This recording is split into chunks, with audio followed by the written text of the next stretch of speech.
ആദിമജനതയായ ആദിനെ അവനാണ് നശിപ്പിച്ചതെന്നും സമൂദിനെയും എന്നിട്ട് ഒരാളെയും അവൻ അവശേഷിപ്പിച്ചില്ല.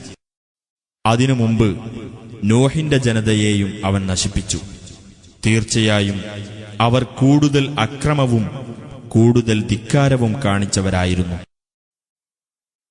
കീഴ്മേൽ മറിഞ്ഞ രാജ്യത്തെയും അവൻ തകർത്തുകളഞ്ഞു. അങ്ങനെ ആ രാജ്യത്തെ അവൻ ഭയങ്കരമായ ഒരു ശിക്ഷയുടെ ആവരണം കൊണ്ട് പൊതിഞ്ഞു. അപ്പോൾ നിന്റെ രക്ഷിതാവിന്റെ അനുഗ്രഹങ്ങളിൽ ഏതൊന്നിനെപ്പറ്റിയാണ് നീ തർക്കിച്ചുകൊണ്ടിരിക്കുന്നത്?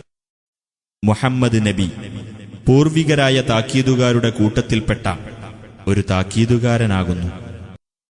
സമീപസ്ഥമായ ആ സംഭവം ആസന്നമായിരിക്കുന്നു.